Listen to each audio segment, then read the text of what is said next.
ముందుగా ప్రార్థన చేసుకుంటాం. మమ్మల్ని అతి మిక్కిలిగా ప్రేమించిన మా ప్రియ పరలోక తండ్రి, మీ ఘనమైన శ్రేష్టమైన నామానికి వందనాలు నాయన. ఇదిగో నాయన, మీ ప్రియ బిడ్డలు నాయన ఎంతో ఆసక్తిగా నాయన నీ ప్రియమైన మాటలు వినడానికి లేఖనాల్లో నుంచి కొన్ని విషయాలను తెలియజేయబోచుండగా నాయన, వినగలిగే చెవులను, గ్రహించగలిగే హృదయాన్ని దయచేయమని. ఇదిగో నాయన, చెప్పబోచిన నాకు నీ వాక్యాన్ని దయచేయమని. ప్రతి ఒక్క విషయంలో కూడా మీ తోడు నీడ దయచేయమని. చెప్పబోతున్న వారికి నాయన తండ్రి, మీ సంగతులను అర్థం చేసుకునే మరి ధన్యతను దయచేయమని మా ప్రభు రక్షకుడైన యేసుక్రీస్తు శ్రేష్టమైన నామంలో ప్రార్థించి బ్రతిలాడి వేడుకున్నాం తండ్రి. ఆమేన్.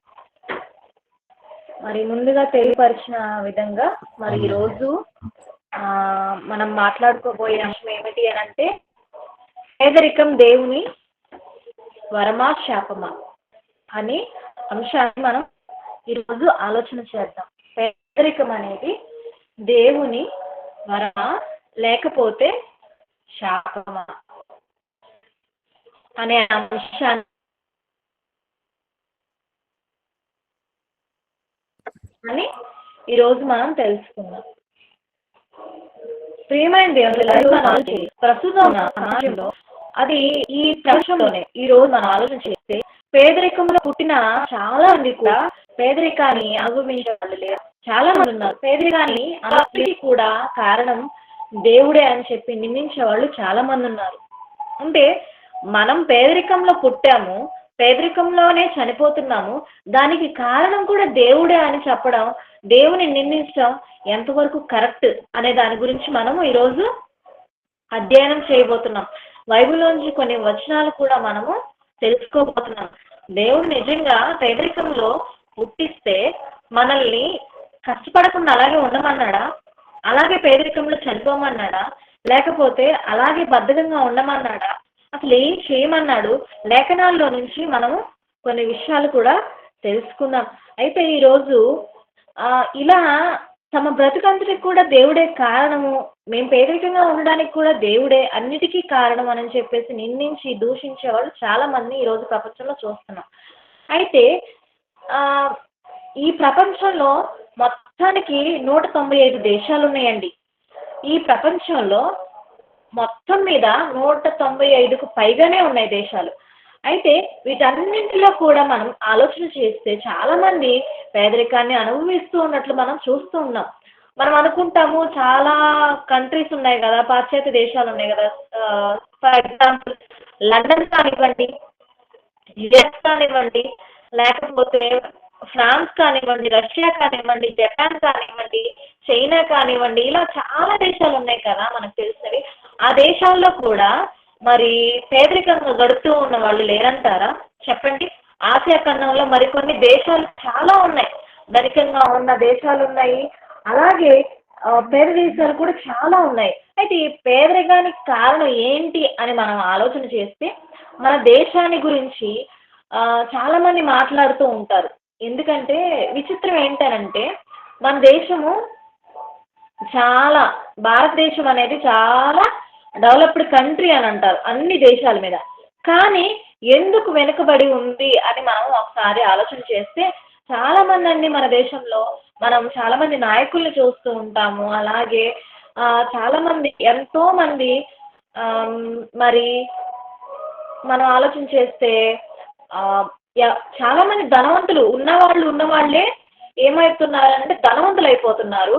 కానీ లేని వాళ్ళు ఏమవుతున్నారు, ఇంకాస్త పేదరికంలో మగ్గిపోతున్నారు. వీటన్నింటికి కారణం ఏమిటి అని మనం ఆలోచన చేస్తే మనము కొంతమంది గుప్పెట్లో ఉన్నాము, వాళ్ళ చేతుల్లోనే ఉన్నాము అని అనుకుంటున్నాం, కానీ వాళ్ళ చేతుల్లో మగ్గిపోతున్నాం. కానీ మనంతటిగా మనము ఏమీ చేయలేకపోతున్నాం. అంటే మనం ఆలోచన చేస్తే బైబిల్లో దేవుడు ఒక మాట అంటాడండి. ద్వితీయోపదేశకాండం 4వ అధ్యాయం 19వ వచనంలో ఒక మాట అంటాడు. ద్వితీయోపదేశకాండము 4వ అధ్యాయము 19వ వచనం అండి. ఇక్కడ మనం ఆలోచన చేస్తే దేవుడు ఒక మాట అన్నాడు. ఏమనంటే, నీ దేవుడైన యెహోవా సర్వాకాశం క్రిందనున్న ద్వితీయోపదేశ కాండము 4వ అధ్యాయం 19వ వచనంలో మనం చూసినట్లయితే అక్కడ 2వ లైన్ నుంచి మనం ఆలోచన చేస్తే, నీ దేవుడైన యెహోవా సర్వాకాశము క్రిందనున్న సమస్త ప్రజల కొరకు పంచిపెట్టిన వాటిని అని మనం చూస్తూ ఉంటాం. అంటే దేవుడు ప్రజలందరికీ ఏం పంచిపెట్టండి? నీ ప్రకృతిని కలిగించి, నాయన మీరు దీన్ని అనుభవించండి.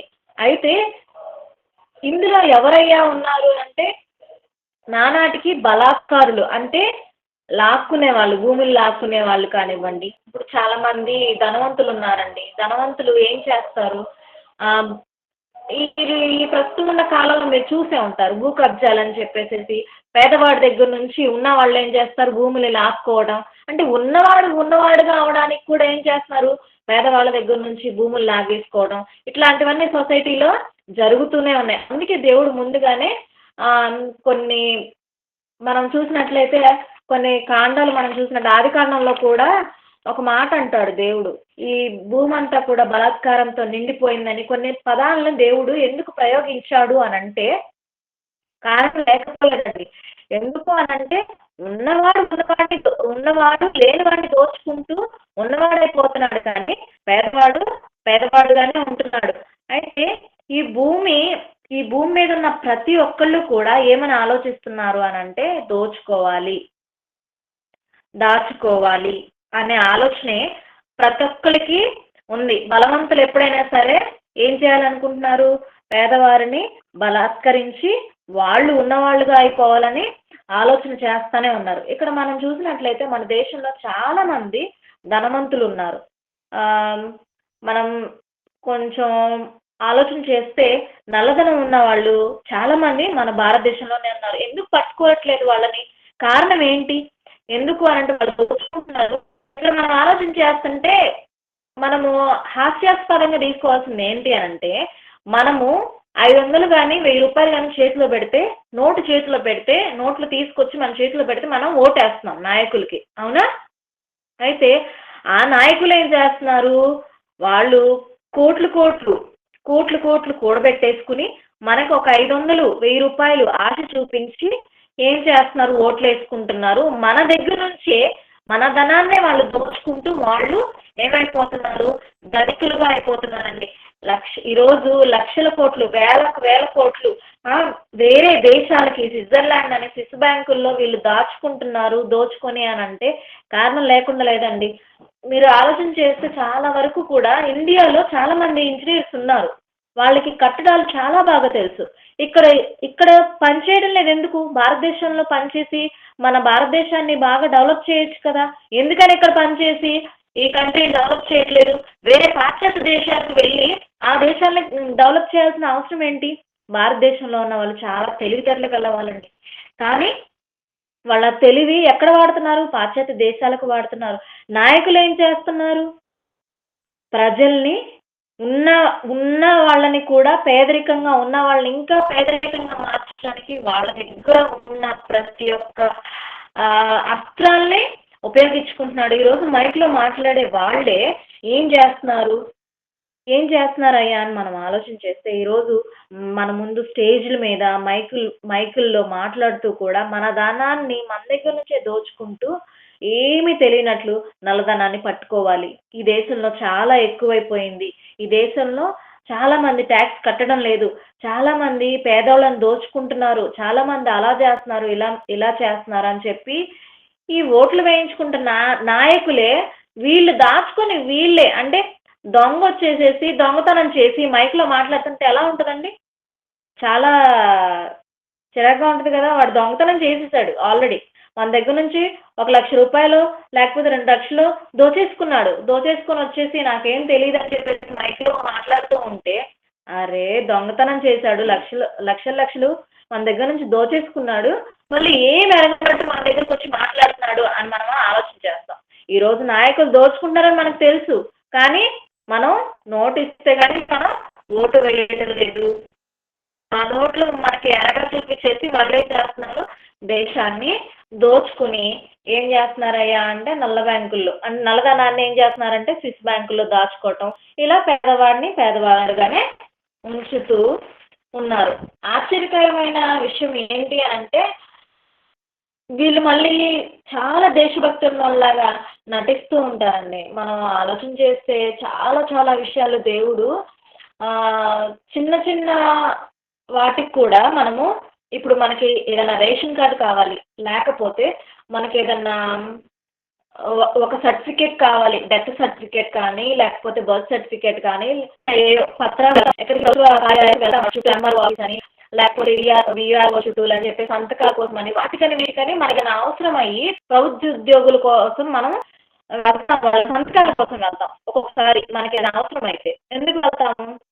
వాళ్ళ సైన్ ఉంటే కానీ మనకు సర్టిఫికేట్ రాదు. వాళ్ళు సంతకం చేస్తే కానీ మీకు ఒక లాయర్ దగ్గరికి వెళ్ళండి. ఆ లాయర్ సంతకం చేస్తే కానీ మీ పిల్లవాడికి బర్త్ సర్టిఫికేట్ ఇవ్వరు. లేకపోతే చాలా మంది ఉంటారండి. మీరు అక్కడికి వెళ్ళి వాళ్ళని కలవండి.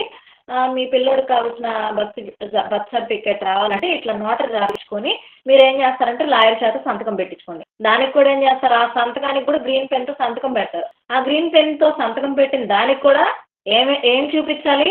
మన నోటిస్తే కానీ అంటే మనము భిక్ష వేస్తే కానీ బ్రతుకులు కావా వాళ్ళకి? ప్రభుత్వం నుంచి వాళ్ళకి ప్రభుత్వ ఉద్యోగులే కదా వాళ్ళకి మరి జీతభత్యాలు రావా? వస్తాయి. కానీ మన నుంచి దండుకుని వాళ్ళు ఏమైపోతున్నారు?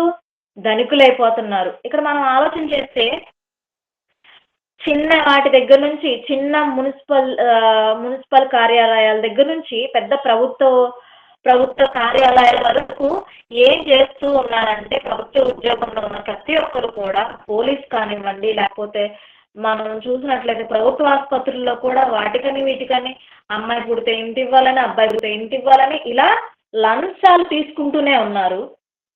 మున్సిపాలిటీ దగ్గర నుంచి మెట్రోపాలిసిటీస్ వరకు ఎంతో మంది కూడా ఏం చేస్తూ ఉన్నారయ్యా అంటే చాలా వరకు లంచం ఇస్తే కానీ మేము మీకు పని చేసి పెట్టము అని చెప్పేసి పేదవాడిని దోచుకుంటూనే ఉన్నారండి. అందుకనే చిన్న స్థాయిలో ఉన్న వాళ్ళు ఎప్పుడు కూడా చిన్న స్థాయిలోనే ఉంటున్నారు. మరి చాలా వరకు ధనికులుగా ఉంటున్న వాళ్ళు మరి కాస్త ధనికులు అవుతున్నారు. ఇలా మనం చెప్పుకుంటూ పోతే చాలా ఉన్నాయండి. అయితే రోజు రోజుకి పేదవాడు కూడా మనం చాలా వరకు చూస్తూనే ఉంటామండి. యూట్యూబ్లో కానీ లేకపోతే మనం ఫేస్బుక్లో కూడా చాలా వరకు చూస్తూనే ఉంటాం. ముంబై సిటీస్ కానీ లేకపోతే కొన్ని పట్టణాలు కూడా పట్టణాలేంటి పల్లెటూర్లేంటి చాలా వరకు కొంతమంది ఏం చేస్తారంటే ఆత్మహత్యకి వెళ్ళి పక్కన ఎక్కడ మురికి వాడలకు వెళ్ళి మరి వాళ్ళకి ఫుడ్ అనేది ప్రిపేర్ చేసి పంచి పెట్టడం ఇట్లాంటివన్నీ మనం చూస్తున్నప్పుడు మనకు బాధగా ఉంటుంది. ఎందుకంటే వాళ్ళు ఇంత లేమిలో ఉన్నారా?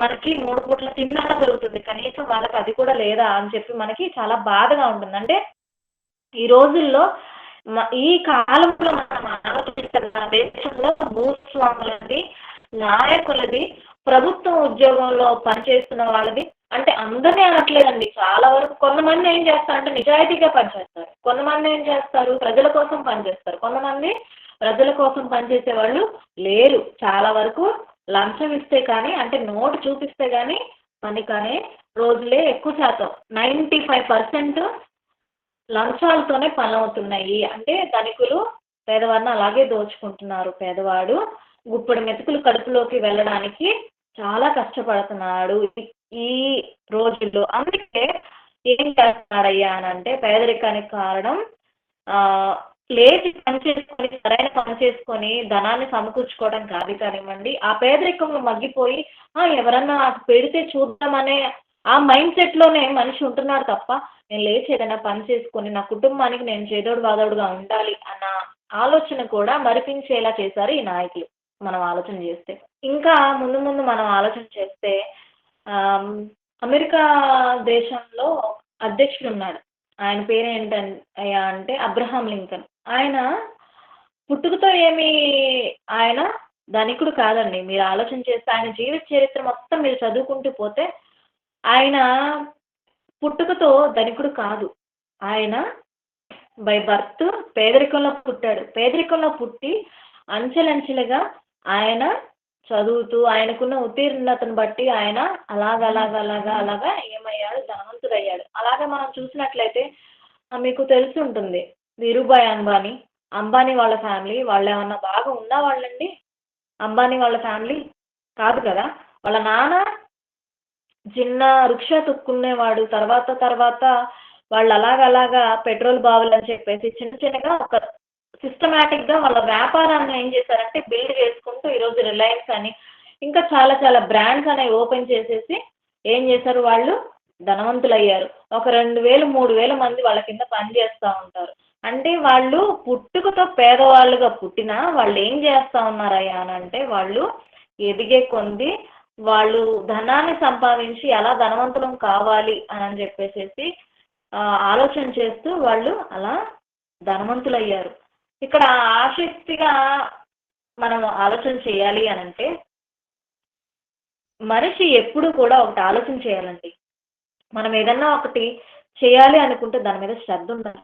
మనం ఎప్పుడైతే శ్రద్ధ లేకుండా ఉంటామో ఆ పని మీద సోమరితనంగా ఇవాళ ఏం చేస్తాంలే ఈ పని, రేపు చేయొచ్చులే, ఇంకా ఏం చేస్తాంలే ఈ పని, ఈరోజు పోస్ట్‌పోన్ చేసుకొని రేపు గాని ఎల్లుండి గాని చేద్దాం అనే ఒక ఆలోచన, అనే ఒక థాట్ ఎప్పుడైతే అంటే అలాగా మనం ఎప్పుడైతే ఆలోచిస్తామో అదే సగం మనల్ని వెనక్కి లాగేస్తుంది.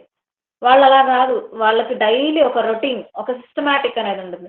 నేను ఈరోజు లేచాను. ఈరోజు నాకు ఈ వర్క్ ఉంది. ఇది కంప్లీట్ అయిపోవాలి.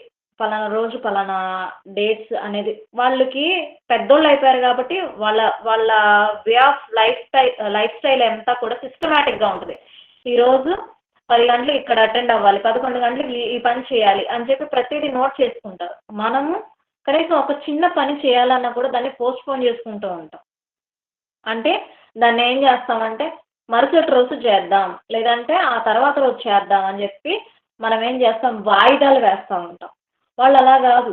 వాళ్ళు ఈ రోజు పని ఈ రోజే చేయాలని చెప్పి ఆసక్తిగా కలిగి కష్టించి పనిచేశారు కాబట్టే వాళ్ళు ఈరోజు శ్రద్ధగా పనిచేసిన దాన్ని బట్టి వాళ్ళు ఈ పొజిషన్‌లో ఉన్నారు.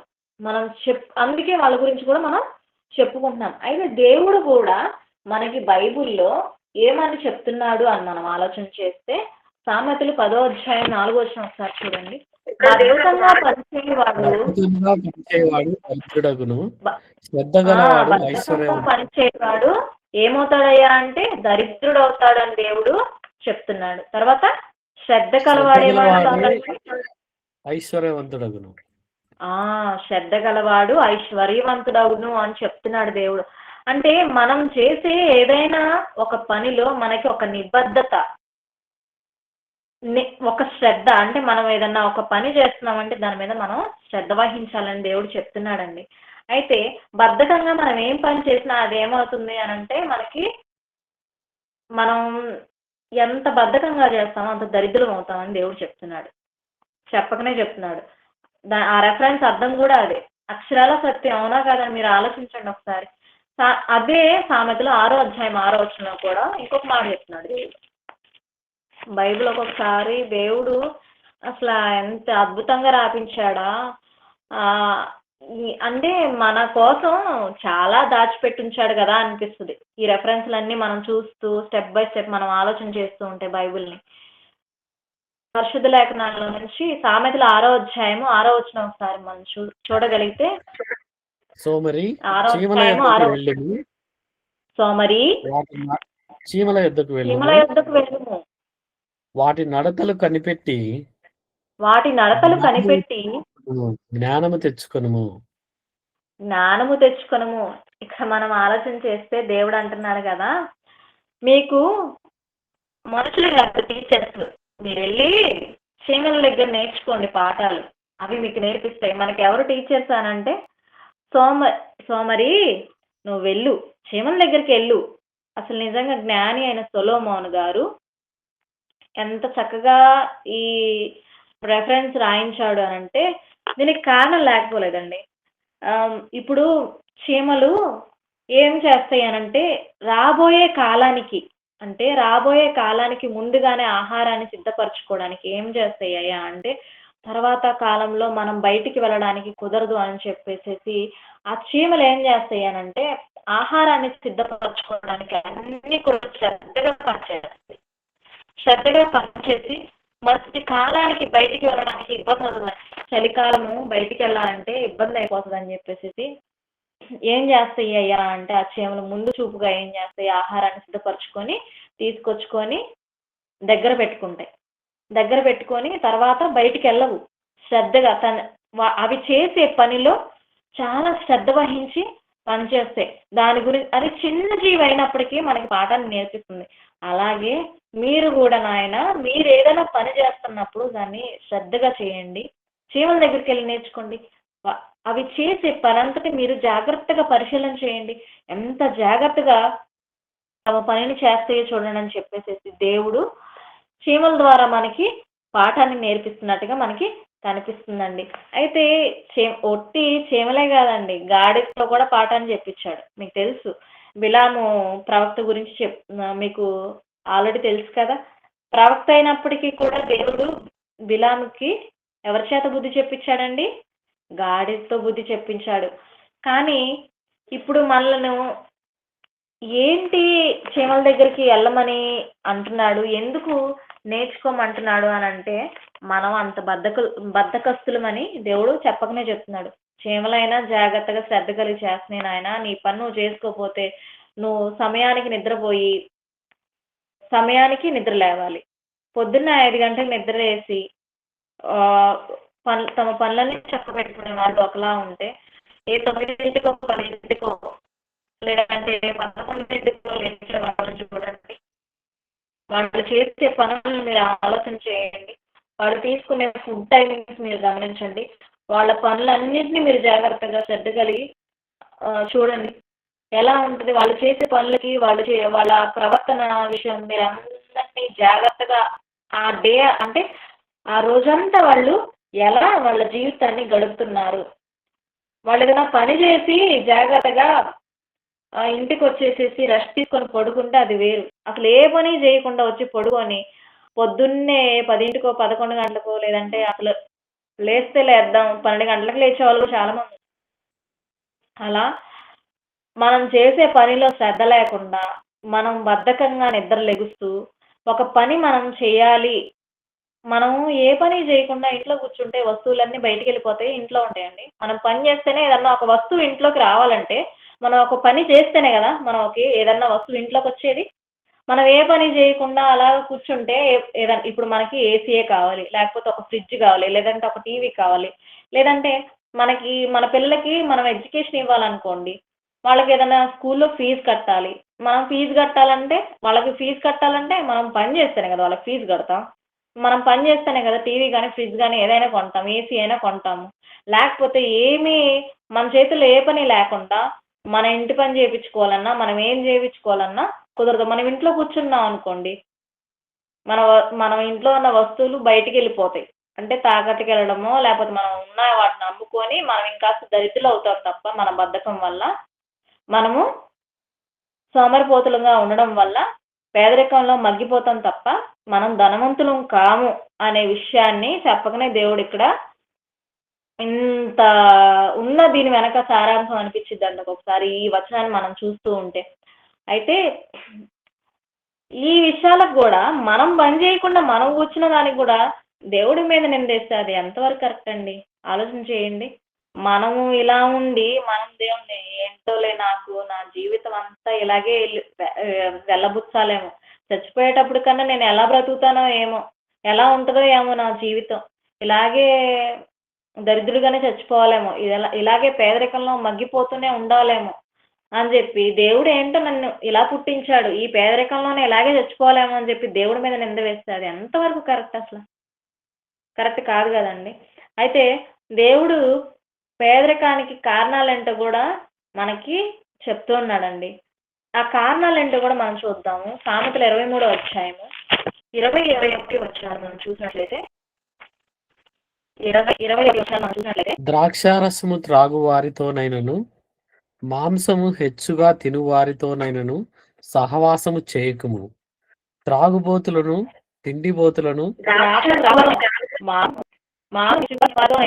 సహవాసము చేయకుము. ఇక్కడ మనం ఆలోచన చేస్తే ద్రాక్షారసము త్రాగువారితోనైనను మాంసము హెచ్చుగా తినివారితోనైనను సహవాసము చేయకము అని చెప్తున్నాడు. ద్రాక్షారసం అంటే ద్రాక్షాల్లో నుంచి రసం తీసి అప్పుడప్పుడు తాగింది కాదండి. ద్రాక్షారసాన్ని దాన్ని ఏం చేస్తారంటే ఏదో కంట్రీలో ఏం చేస్తారంటే ఫేమస్ అండి ద్రాక్ష అదే వైన్. ఏం చేస్తారంటే ఏదో కంట్రీలో మొత్తానికి గుర్తు రావట్లేదు ఆ కంట్రీ నేము. ద్రాక్షాలు ఏం చేస్తారంటే కాళ్ళతో తొక్కించేసేసి వాటికి స్పెషల్‌గా కొన్ని ఉంటాయన్నమాట. వాళ్ళు ఆ ద్రాక్ష రసం తొక్కేటప్పుడు కూడా ఒక విందు గనక చేసినట్లు ఏం చేస్తా ఉంటారంటే, ఆ ద్రాక్ష పళ్ళన్నిటిని కాళ్ళతో తొక్కేస్తారనమాట. వాటికి స్పెషల్ షూస్ గూడా ఇస్తారు వాళ్ళకి. ఆ కాళ్ళతోనే తొక్కుతారు. తొక్కినప్పుడు ఆ రసమంతా కూడా ఒక దాంట్లో పడతా ఉంటదనమాట. ఆహ్, ఆ పడిన రసం మొత్తం అంతటిని కలిపి దాంట్లో ఇంకా ఏదో ఒకటి వేసేసి దాన్నేం చేస్తారంటే, ఒక సంవత్సర కాలం పాటు భూమిలో జాగ్రత్తగా భద్రపరుస్తారు ఆ ద్రాక్ష రసాన్ని. ఆ సంవత్సరం కాలం పాటు భద్రపరిచిన ద్రాక్షరసం ఏమవుతుందయ్యా అనంటే కాస్ట్‌లీ వైన్‌గా ఈరోజు సొసైటీలో అమ్ముతారు. దాన్నే మద్యం అని గూడా అంటున్నాం మనం. అయితే ఆ సంవత్సర కాలం పాటు మరి నిల్వ చేసిన ఆ ద్రాక్షరసం ఏదైతే ఉందో దాన్ని తాగడం వల్ల ఏమవుతున్నారంటే మత్తులైపోతున్నారు. మద్యం తాగినోళ్ళని మీరు చూసే ఉంటారు. తూలుతూ ఉంటారు, నడుస్తూ ఉంటారు. అయితే ద్రాక్షరసం అంటే అప్పుడప్పుడు తీసింది కాదు. ద్రాక్షరసం త్రాగువారితోనైనను అనంటే నిజంగా అప్పుడప్పుడు తీసింది తాగినోళ్ళు కాదది. స్టోర్ చేసుకొని, నిల్వ చేసుకొని ఒక సంవత్సర కాలం పాటు తాగితే అప్పట్లో గూడా అది బాగా పవర్‌ఫుల్‌గా పనిచేసేదనమాట. ఇప్పుడని కాదు. అంటే అప్పట్లో ఆ కాలంలోనే దీని గురించి ఇంతగా రాయించాడనంటే ఆ కాలంలో ఉందనే గదా దేవుడు ఇక్కడ రాయించాడు. పూర్వం ఉందనే గదా దేవుడు రాయించాడు బైబిల్‌లో మనకి. అంటే స్టెప్ బై స్టెప్ మనం చదువుకుంటూ పోతే ఇంకా ఎన్ని అంటే అప్పట్లో ఉన్నాయి నాన్న ఇప్పుడు గూడా ఉన్నాయి. మీరు జాగ్రత్త పడండి. వీటి జోలి మీరు వెళ్ళొద్దు అని దేవుడు చెప్తున్నాడు. మాంసం ఎవరైతే ఎక్కువ తింటారో వాళ్ళకి ఆహ్, వాళ్ళ మైండ్ సెట్ అంతా ఒక డిఫరెంట్‌గా ఉంటది. వాళ్ళకి ఆ తిండి మీదున్న శ్రద్ధ, దాని మీదున్న ఇంటెన్షను ఇంక వేరే దాని మీద ఉండదు. అయితే కింద వచనంలో ఇంకాస్త చెప్తున్నాడు 25వ వచనంలో మనం చూసినట్లయితే త్రాగుబోతులను, తిండిబోతులను దరిద్రులగుదురు అని చెప్తున్నాడు. త్రాగుబోతులను, తిండిబోతులను నిజంగా దరిద్రులగుదురు. ఇక్కడ మనం ఆలోచన చేస్తే చాలు సార్. ఇక్కడ మనం చూసినట్లయితే చాలామంది ఈరోజు తాగుబోతులుగా ఉంటున్నారు, తిండిబోతులుగా ఉంటున్నారు. మనం చూస్తూనే ఉంటున్నాం. చాలా మొన్న కాదు, మొన్న రీసెంట్‌గా 11వ తారీఖు నా మొబైల్ పోయింది. ఫోన్ అనేది పోయింది. పోతే ఏం జరిగింది అనంటే ఫోన్ చేశాను. ఫోన్ చేస్తే అతనేం చేశాడంటే దాన్ని స్విచ్ ఆఫ్ చేయడం కుదరలేదు. ఆయన గూడా కొంచెం ఏజ్డే పాపం నా పక్కన కూర్చున్నాడు. నేనేం చేశాను, చేంజ్ ఇచ్చాను. ఒక 20 ఉన్నాయా లేదా అని చెప్పి చెక్ చేసుకుంటున్నాను చేంజ్ ఇవ్వడానికి. చెక్ చేసుకుంటున్నాను. ఈలోపు నాకు ఫోనొచ్చింది. ఆ ఫోన్ నేను బ్యాగ్‌లో పెట్టాను మర్చిపోయి ఆటోలో పక్కన పెట్టాను.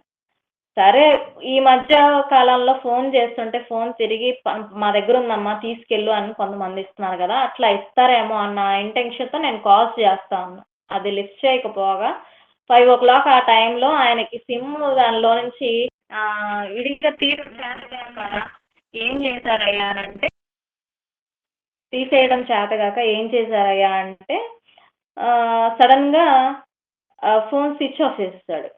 ఇలా మనం ఆలోచన చేస్తా పోతే చాలా వరకు కూడా ఈరోజు కంప్లెయింట్ ఇవ్వడానికెళ్ళాను. ఆ మొబైల్ పోయిందని చెప్పి. ఎళ్తే చాలామంది స్కూల్ పిల్లల్లా ఉన్నారు. మహా అయితే నాకు తెలిసి ఒక 14 ఇయర్స్, 15 ఇయర్స్ అట్లా ఉంటాయి. వాళ్ళందరూ బీహార్ నుంచి వచ్చారంట. పోలీస్ స్టేషన్‌లో ఉన్నారు. నేను ఓన్లీ ఫోన్ కంప్లెయింట్ ఇవ్వడానికి ఎళ్ళాను. అయితే పిల్లలందరూ చాలా చిన్నవాళ్ళు. వాళ్ళని కొడతంటే ప్రాణం ఉసూరుమంది సీఐ కొడతంటే. తీరా నేను ఆ కంప్లెయింట్ అంతా ఇచ్చేసి బయటకొచ్చే టైంలో నాకు తెలిసిందేందయ్యా అనంటే వాళ్ళందరూ గంజాయి తాగి మత్తులైపోయి అంటే త్రాగుతూ పీక మీద కత్తి పెట్టేసేసి చాలా మందిని డబ్బులివ్వమని బెదిరించడం, వాళ్ళ సెల్ ఫోన్‌లు లాగేసుకోవడం. వాళ్ళని చూస్తుంటే బాధేస్తుంది ఓ పక్కన. ఇంత చిన్న వయసులో వీళ్ళకి ఎందుకు అని చెప్పేసి. వాళ్ళు దేనికి అలవాటయ్యారయ్యా అనంటే మద్యానికి. ఎందుకు దేవుడు ఎక్కువగా మద్యం సేవించొద్దు అనన్నాడు? ఎందుకు మత్తులై ఉండొద్దన్నాడో మీకు తెలుసా అండి? డ్రగ్స్ గూడా ఎందుకు తీసుకోవద్దు అనేది తెలుసా? ఎందుకు అనంటే నిద్ర మాత్రలు గూడా ఎక్కువ వేసుకోవద్దని గూడా దానికి తగ్గట్టుగా డోస్ కూడా జెప్తారు. నిద్ర మాత్రలు ఎంత ప్రమాదమో అలాగే డ్రగ్స్ గూడా చాలా ప్రమాదం. నిద్ర మాత్రలు ఎందుకంటే పిచ్చి గాని లేకపోతే ఎవరికన్నా ఎవరైనా మనుషులు మనల్ని ఇబ్బంది పెడుతున్నారు అన్నప్పుడు ఇంట్లో వాళ్ళ హెల్త్ కండిషన్ అంటే వాళ్ళ ఆరోగ్య పరిస్థితులు బాగానప్పుడు అవి ఇస్తారు. దానికి కూడా కొన్ని డోసెస్ ఉంటాయి. ఒక 5 ఎంజీ అని లేకపోతే 0.25 ఎంజీ అని అట్లా చిన్న చిన్న టాబ్లెట్లు ఇస్తారు. వాళ్ళకి కూడా వాళ్ళకి సంబంధించింది. అది ఆరోగ్యపరంగా ఇస్తారు. బ్రెయిన్ వాళ్ళకి ఎప్పుడు పడితే అప్పుడు పిచ్చి పిచ్చిగా అరుస్తూ ఉంటారు, మాట్లాడుతూ ఉంటారని వాళ్ళని నిద్రపుచ్చడానికి కేవలం ఆ సమయంలో వాళ్ళు నిద్రపోవడానికి ఇచ్చేవి. అవి అవి వీటికి సంబంధం ఉండదు. అయితే మద్యం సేవించే వాళ్ళది, డ్రగ్స్ తీసుకునే వాళ్ళు ఎందుకు అట్లా చేయొద్దు నాయనా అని దేవుడు మనకు చెప్తున్నాడనంటే, ఈ బ్రెయిన్ ఏదైతే ఉందో అండి, అది దానిలో ఉన్న కణాలన్నీ కూడా మన బ్రెయిన్‌లో ఉన్న ప్రతీది కూడా చిన్న చిన్న సెల్ అండి. మనం ఆలోచన చేస్తే మన మెదడే చాలా పెద్దది. మన మన శరీరం మొత్తంలో కూడా మన మెదడే చాలా పెద్దది. అయితే దానికి చిన్న చిన్న నరాలుంటాయి. అవన్నీ కూడా బాడీలో ప్రతి సెల్ కూడా మన తల నుంచి మన బాడీలో కింద బొటనవేలు వరకు కనెక్ట్ అయ్యి ఉంటాయి. ఎప్పుడైతే ఈ పిల్లలు డ్రగ్స్‌కి అడిక్ట్ అయిపోయి ఈ ఇంజెక్షన్‌లు చేసుకోవడం గానీ, లేకపోతే ఆ మత్తుని వాళ్ళు ఆస్వాదించడం గానీ చేస్తూ ఉంటారో, బ్రెయిన్ అనేది ఉంది చూసారా? ఆ మెదడు అనేది ఉంది చూసారా? పని చేయడం మానేస్తుంది. పని చేయడం మానేసి చిన్నగా వాళ్ళ ఏదైతే శరీరం ఉందో, ఆ శరీరంలో ఉన్న నరాలు మొత్తాన్ని డ్యామేజ్ చేసిద్ది. అంటే చచ్చుబడేలా చేసిద్ది. ఒక్క సమయానికి వాడు మరణించొచ్చు. లేకపోతే ఆ శరీరంలో ఉన్న మొత్తం అంతా బాడీ మొత్తం చచ్చుబడిపోయి ఏదైనా జరగొచ్చు ప్రమాదం. మన శరీరంలో హార్ట్ ఆగిపోయిన తర్వాత ఏదన్నా పని చేస్తుందంటే అది బ్రెయినే. మనిషి మరణించిన తర్వాత మరలా సిపిఆర్ చేస్తారు హార్ట్‌కి. ఎందుకు బ్రతుకుతాడేమో అని చెప్పి. కొంత సమయం దాకా కూడా బ్రెయిన్ డెడ్ అయితేనే మనిషి చనిపోయాడని చెప్తారు డాక్టర్స్ కూడా. మీరు ఆలోచన చేస్తే. అంటే మద్యం గానీ, లేకపోతే మద్యము అంత ప్రమాదం. అంటే మత్తు అంత ప్రమాదం అనే దాని గురించి నేను చెప్పడానికి ఈ వివరణ అంతా ఇచ్చానండి. దీని వెళ్ళకండి నాయన. దీనివల్ల చాలా వరకు కుటుంబాల్లో చాలా మంది కూడా ఏమైపోయారయ్యా అనంటే పేదరికంలో మగ్గుతూ చాలామంది వాళ్ళ కుటుంబాలు ఎలా అప్పుల పాలైపోయారో, లేకపోతే వాళ్ళు అనారోగ్యాల పాలైపోయి ఎలా మరణించారో, ఈ డ్రగ్స్ తీసుకుంటూ ఆత్మహత్యలు చేసుకున్న పిల్లల్ని మనం చూస్తూ ఉన్నాం. చాలా మనం సొసైటీలో చూస్తూనే ఉన్నాం. ఈ తాగుబోతులు ఎవరైతే ఉన్నారో, చాలా వరకు తాగేవాళ్ళు ఎవరైతే ఉన్నారో, వాళ్ళల్లో ఎక్కువ శాతం పేదవాళ్లే ఉంటారు. మీరు చూడండి. ఏదన్నా ఇంట్లో కనపడకపోతే ఆ వస్తువు తీసుకెళ్ళి తాకట్టు పెట్టేసుకొని ఆ టైంలో వాళ్ళకి అది పడాలి మత్తు. ఆ మత్తు లేకపోతే వాళ్ళు ఉండలేరు. అలాంటి వాళ్ళని కూడా మనం సొసైటీలో చూస్తూనే ఉన్నాం. అయితే చేసే పని మీద మనకి ఎప్పుడైతే శ్రద్ధ లేకుండా ఇలా మనం మత్తులమైపోయి మన పేదరికానికి మనమే కారణం అని చెప్పి మనం కారణం కాదు దేవుడే అని చెప్పి దేవుడి మీద నిందలేస్తా, మనం పని చేయకుండా దేవుడిని నిందించడం కరెక్ట్ కాదు. నాయన మీరు ఇలా ఉండొద్దు, మీరు వీటిని స్వీకరించొద్దు, వీటి జోలి మీరు వెళ్ళొద్దు, మీరు తిండిబోతులుగా ఉండొద్దు, తాగుబోతులుగా ఉండొద్దు. మీకు తిండి మీద ఉన్న శ్రద్ధ, మీకు ఈ మందులై ఉండటం మీద ఉన్నంత శ్రద్ధ పని మీద లేకపోతే మీరు బద్ధకంగా తయారైతే మీరు దరిద్రులుగానే ఉంటారు నాయన. పేదరికంలోనే మగ్గిపోతారు. మీ అంతటా మీరు పని చేసుకుంటేనే కదా, మీరు కష్టించి ఆ రోజు ఆదాము కూడా చెప్పింది ఏంటి? నువ్వు కష్టించి పని చెయ్యి అని చెప్పేసి ఆజ్ఞ ఇచ్చాడు. ఎందుకు? పాపం చేయడం వల్ల. మనం కష్టించి పని చేస్తేనే కదా, ఆ రోజు ఆయన కష్టించి పని చేస్తేనే కదా భోజనం అనేది ఆయనకి వెళ్ళింది కడుపులోకి. మనం ఈ రోజు కూడా కష్టించి పని చేస్తేనే కదా మన 4 వేళ్ళు వెళ్తాయి, మన 5 వేళ్ళు వెళ్తాయి నోట్లోకి. అదే దేవుడు మీరు కష్టపడి పని చేయండి నాయన, శ్రద్ధగా చేయండి, ఇట్లా ఉండకండి అని దేవుడు మనకి చెప్తున్నాడండి. ఇలా ఉండాలి అని చెప్పి. ఇంకా మనం ఆలోచన చేస్తే సామెతలు 30వ అధ్యాయము 8వ వచనం. వ్యర్థమైన వాటిని అబద్ధములను నాకు దూరముగా ఉంచుము. అబద్ధములకు నాకు దూరముగా ఉంచుము. నాకు దూరముగా ఉంచుము. పేదరికమునైనను ఐశ్వర్యమునైనను నాకు దయచేయకుము. పేదరికమునైనను ఐశ్వర్యమునైనను నాకు దయచేయకము. ఇక్కడ మనం చూసినట్లయితే పేదరికమునైనను ఐశ్వర్యమునైనను నాకు దయచేయకము అని అన్నాడు. మనము దేవుడి కోసం ధనాన్ని కూర్చుకోవాలి ఈ భూమి మీద.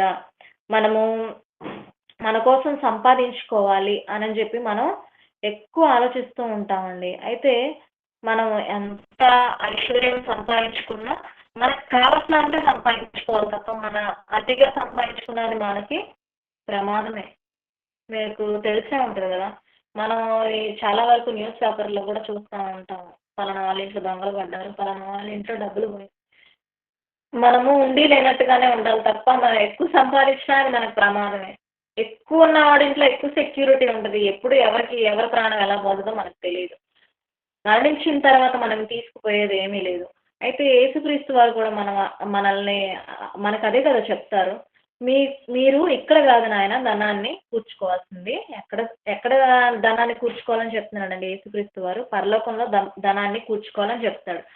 అయితే పేదరికాన్నైనా ఐశ్వర్యంనైనా నాకు దయచేయకము అనే ఈ వచనం మనం చూస్తూ ఉన్నట్టయితే తగినంత ఆహారం నాకు అనుగ్రహింపుము. అసలు ఈ వచనాన్ని మనం ఆలోచన చేస్తే ఐశ్వర్యాన్నైనా పేదరికాన్నైనా నాకు దయచేయకుము అని అడుగుతున్నాడు అంటే ఎక్కువ ఐశ్వర్యం వద్దు, అలా అని పేదరికం వద్దు, మధ్యస్థంగా ఉండి తగినంత ఉంటే చాలు అని కోరుకుంటున్నట్లే మనకి ఇక్కడ ఈ వచనం బట్టి మనం ఆలోచన చేస్తే మనకు కనిపిస్తుంది. ఈ శరీరానికి కావాల్సింది ఏంటండి? ఉండడానికి ఇల్లు కావాలి, కట్టుకోవడానికి, అంటే మన శరీరాన్ని కప్పుకోవడానికి కావాలి, తగినంత దుస్తులు కావాలి అని దేవుడు ఈ పరిశుద్ధ గ్రంథం ద్వారా మనకు తెలియజేస్తున్నాడండి.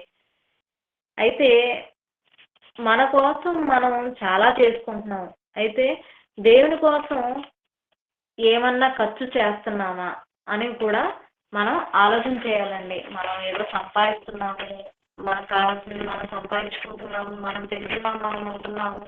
ఒకవేళ మనం పేదరికంలో ఉంటే దేవుణ్ణి ఇబ్బంది పెట్టేసి దేవుణ్ణి అనేస్తున్నాము.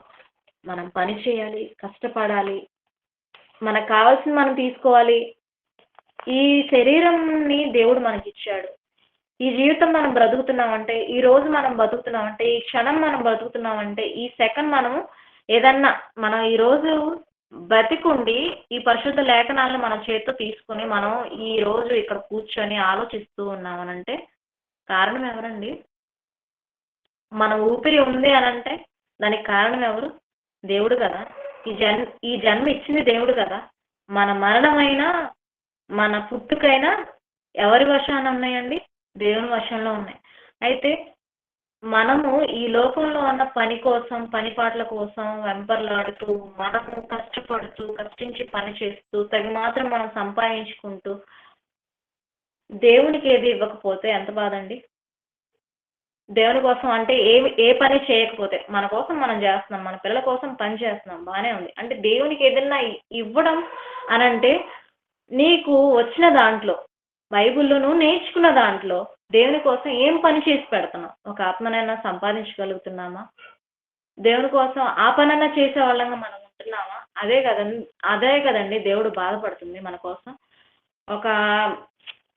మనం ఆలోచన చేస్తే ఒక అమ్మాయిని పెళ్లి చేసుకోవాలి, లేకపోతే పెద్ద పెద్ద చదువులు చదివించాలి, వాళ్ళ పిల్లల్ని ఎక్కడికన్నా ఫారెన్ పంపించాలి, లేకపోతే దేవుడు కోసం మనమేమన్నా కష్టపడి సంపాదించి ఆయన కోసం ఆత్మలు రక్షించి ఇస్తున్నామా? ఏ కాడికి మన పిల్లలకు మనం మంచిగా అంటే ఒక మంచి ఫ్యామిలీని చూసి, ఒక మంచి ఉద్యోగస్తుని చూసి, గవర్నమెంట్ ఆఫీసర్ని చూసి పెళ్లి చేశాము. వాళ్ళ చదువుల కోసం చాలా వరకు వాళ్ళకి మంచి జీవితాన్ని ఇచ్చాం, మంచి చదువులు చదివించేసాం వాళ్ళని అని ఆలోచన చేస్తున్నామే తప్ప వాళ్ళకి మనం మంచి లైఫ్ని ఇచ్చాము అని ఆలోచిస్తున్నామే తప్ప వాళ్ళు కనుక ఏదన్నా దేవునికి దూరంగా దగ్గరగా లేకుండా దూరం అయిపోతే ఎంత బాధ అండి.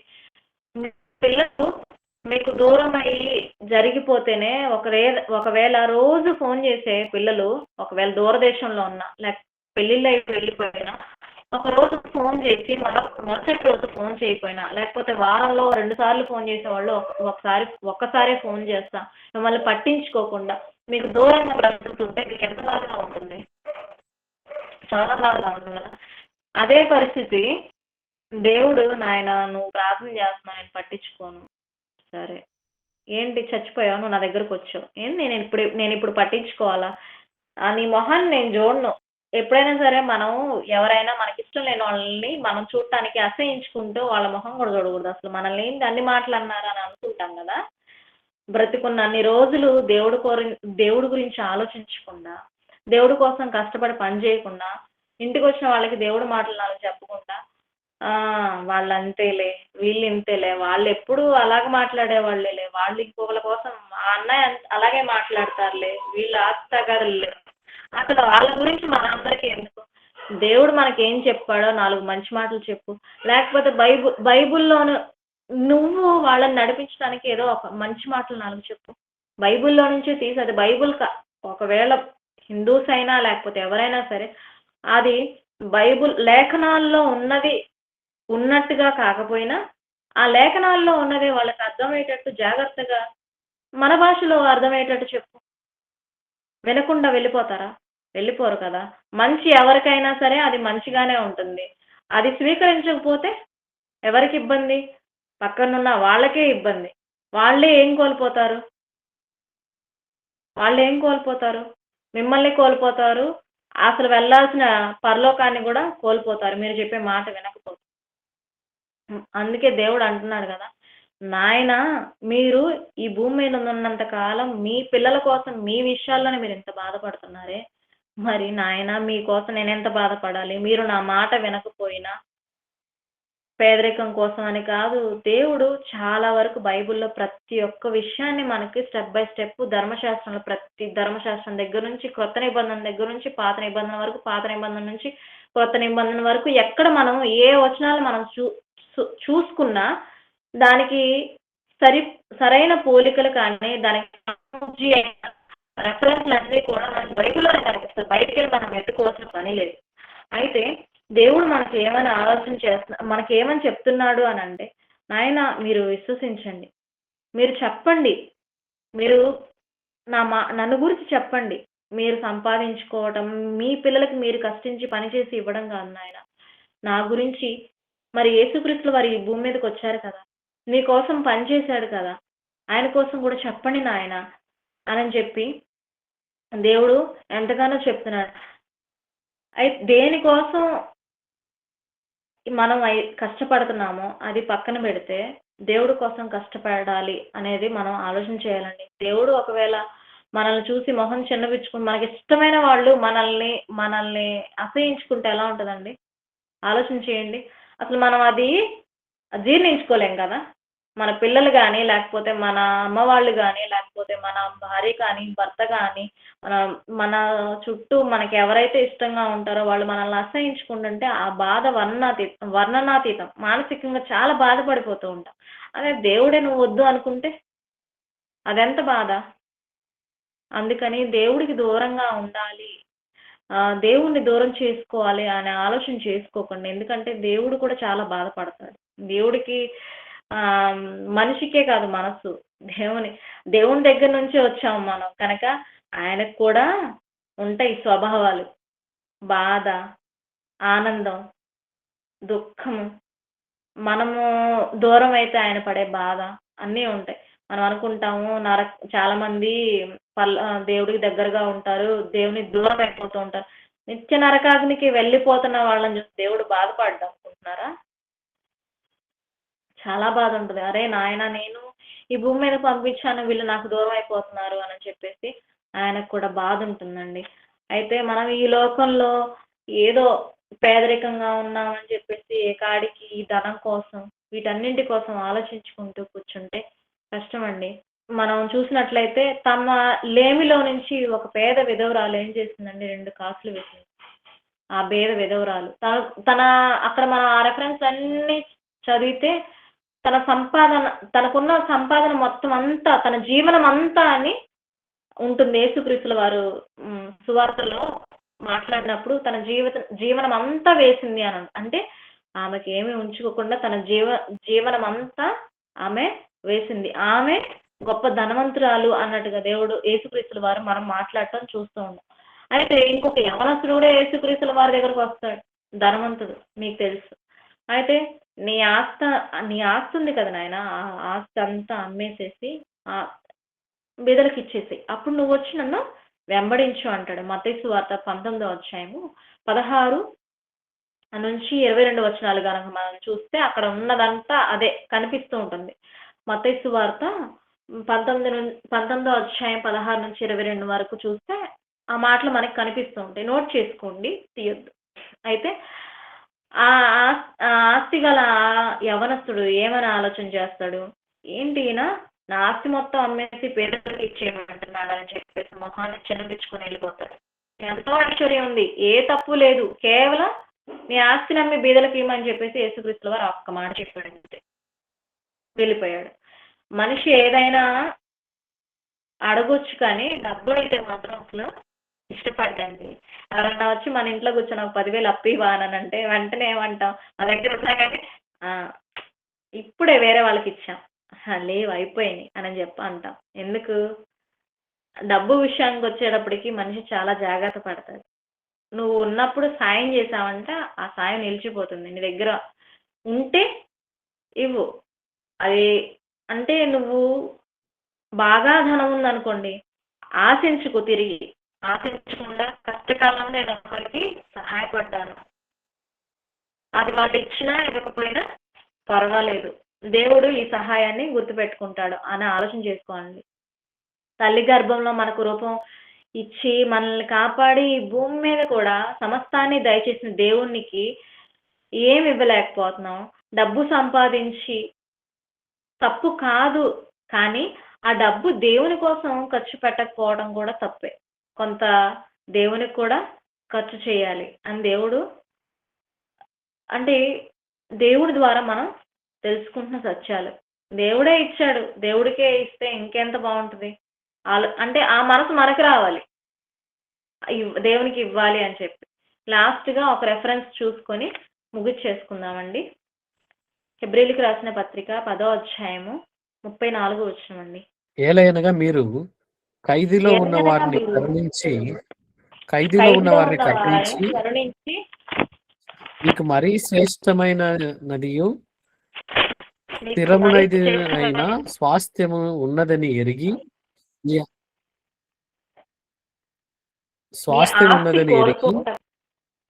మీ ఆస్తి కోల్పోవుటకు సంతోషముగా ఒప్పుకుంటురి. చాలు బ్రదర్.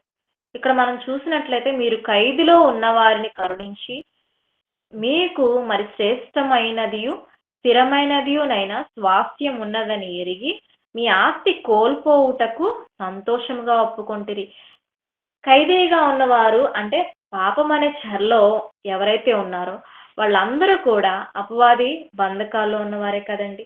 అయితే వాక్యం తెలియని వారు, మనం ఇందాక చెప్పుకున్నాం కదా, దేవుణ్ణి ఎరగని వాళ్ళు ఎవరైతే ఉన్నారో వాళ్ళందరికీ మనం దేవుని గురించి చెప్పాలి. అంటే వాళ్ళు ఎవరు దేవుని ఎరిగిన వాళ్ళందరూ కూడా చెరలో ఉన్న వాళ్ళని దేవుడు ఈ లేఖనాల ద్వారా మనకు చెప్తున్నాడు. చెరలో ఉన్న వాళ్ళందరినీ మనం రక్షించాలంటే ఆస్తి ఉన్నవారు ఆస్తి కోల్పోవడానికి సిద్ధపడ్డారు. సత్యంలో లేని వారంతా ఖైదులో ఉన్నవారే. వారిని విడిపించడానికి ఆస్తిని కోల్పోవాలి అని చెప్పేసి ఆలోచన చేస్తా ఉన్నారన్నట్టుగా మనకి ఈ లేఖనాలు మనం చూస్తుంటే కనిపిస్తూ ఉంటుంది. అయితే ఆస్తిని కోల్పోయి దేవుని పనికి ఇచ్చేవారు ఉన్నారా అని అంటే లేఖనాల్లో చాలా మంది కనిపిస్తారు. అపోస్తులు ఏం చేశారండి?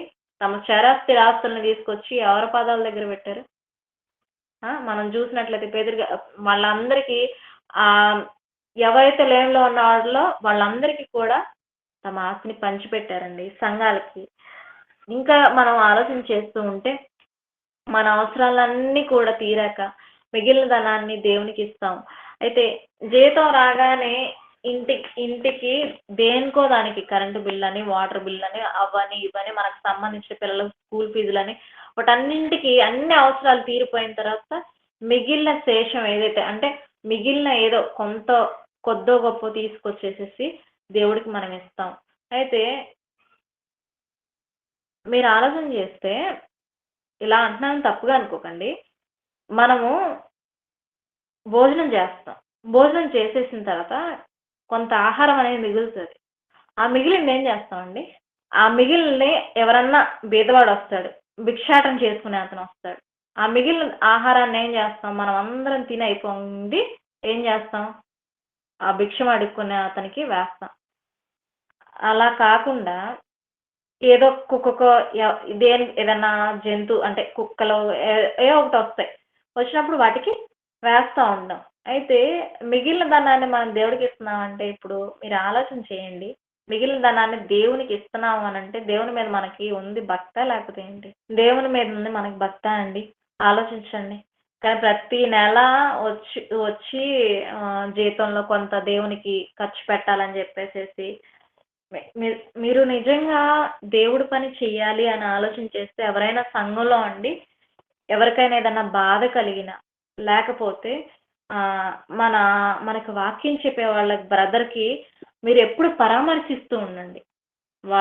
వాళ్ళకి వాళ్ళ స్వగృహంలో వాళ్ళు ఎలా ఉంటున్నారు, వాళ్ళ గృహంలో వాళ్ళకి అన్ని వెసులుబాట్లు సరిగ్గా ఉన్నాయా లేదా వాక్యం చెప్పే వాళ్ళకి. అలాగే మన చుట్టుపక్కల మన సంఘంలో ఉన్న వాళ్ళు ఏదన్నా అనారోగ్యంతో ఉన్నారా, ఆరోగ్యాలు అందరికీ బాగానే ఉన్నాయా అని చెప్పి వాళ్ళకి కొంచెం ఇప్పుడు అదే కదండి సంఘంలో ఉన్న వాళ్ళందరూ అపోస్తులందరూ చేసింది అదే కదా.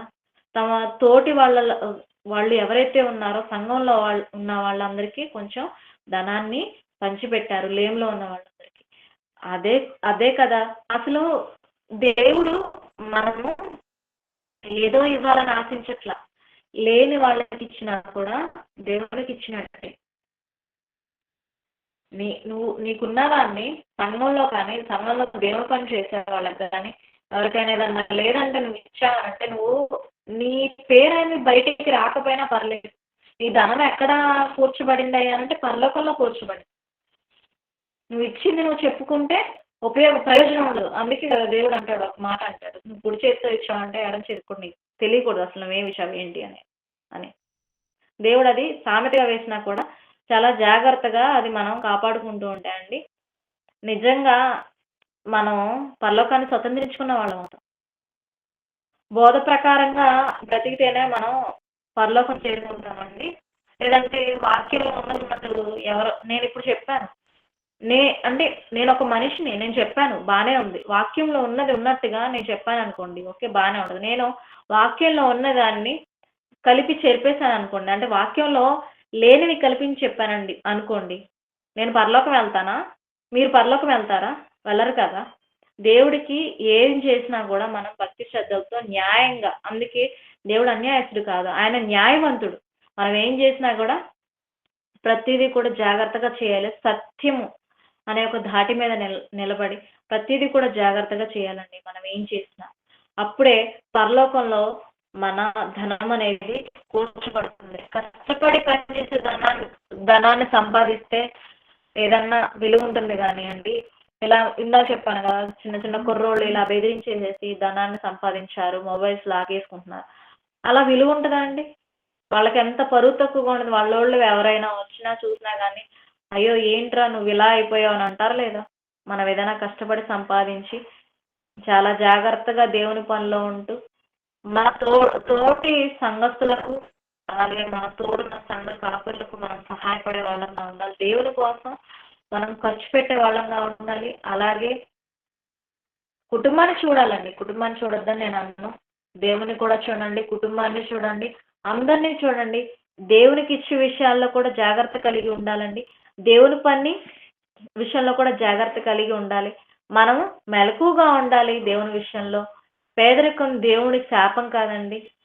అది మనంతట మనమే కలుగ చేసుకున్నాం మన బద్ధకం వల్ల.